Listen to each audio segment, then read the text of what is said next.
Question number 4 আছে আমাৰ আগত অনুশীলনী 13.2 ৰ question number 4 ইয়াতে কৈছে যে চৌপাল আকৃতিৰ এটা কাঠৰ পেন ষ্টেণ্ড কলম ৰাখিবলৈ চাৰিটা শংকু আকৃতিৰ গাঁত আছে চৌপালৰ জোখ হ'ল 15 cm 10 cm 3.5 cm প্ৰতিটো গাঁতৰ ব্যাসাৰ্ধ 0.5 cm আৰু গভীৰতা 14 cm সম্পূৰ্ণ ষ্টেণ্ডটো কাঠৰ আয়তন নিৰ্ণয় কৰা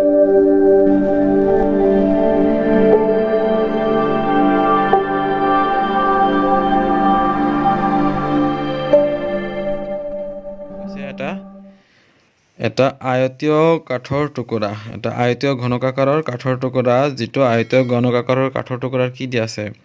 দিগ প্ৰস্থ আৰু উচ্চতা দিয়া আছে দিগ দিয়া আছে 15 প্ৰস্থ দিয়া আছে 10 উচ্চতা দিয়া আছে 3.5 কলম ৰখাৰ কাৰণে গাঁত বনাইছে যেটো কেনেকুৱা আকৃতি শংকু আকৃতিৰ যাৰ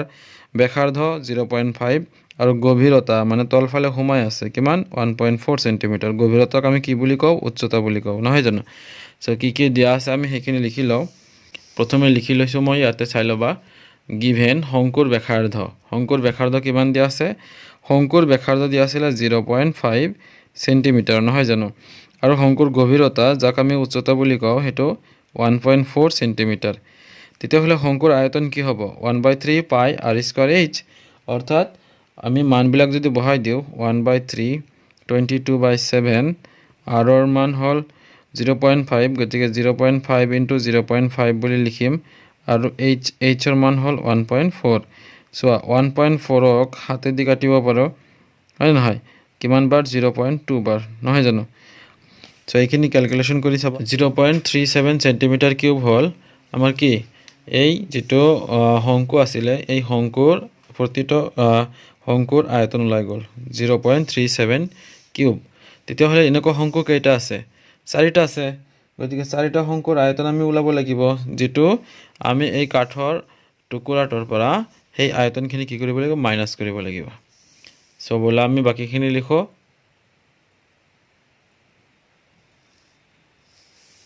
সো এটা আমি লিখিম আকৌ কি দিয়া আছে ঘনকৰ বাহুৰ দৈৰ্ঘ্য প্ৰস্থ উচ্চতা দিয়া আছে হয় নহয় জানো আয়তীয় ঘনক আকৌ আয়তীয় ঘনকৰ দিগ প্ৰস্থ উচ্চতা কিমান দিয়া আছে দিগ দিয়া আছে 15 প্ৰস্থ দিয়া আছে 10 উচ্চতা দিয়া আছে 3.5 গটেকেটা সেন্টিমিটাৰত আছে এতে ইয়াৰ আয়তন এতেকে আয়তন v2 বুলি কৈছো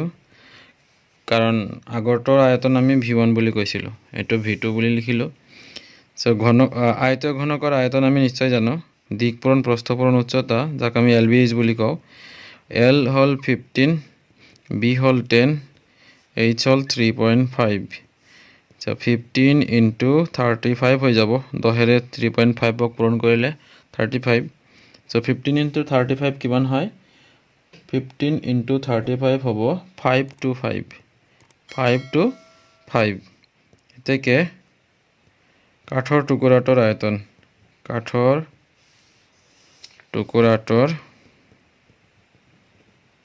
টুকুৰাটোৰ আয়তন কি লিখিম আমাৰ v2 minus 4 into v1 4 কিয় পূৰণ কৰিলো কাৰণ ইয়াতে শংকুৰ আয়তন চাৰিটা আছে হয় নহয়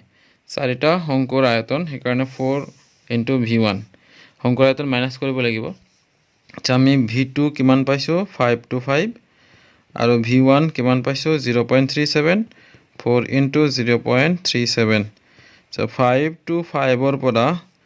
4 into 0.37 মাইনাস কৰিলে কিমান হ'ব 4 7 মাল্টিপ্লাই কৰি দিও 4 আৰু 7 4 7 গুণ 28 হাতত থাকিল 2 4 3 গুণ 12 12 2 14 হাতত থাকিল 1 4 0 গুণ 0 হাতৰ একে 1 অৰ্থাৎ 1.48 হ'ব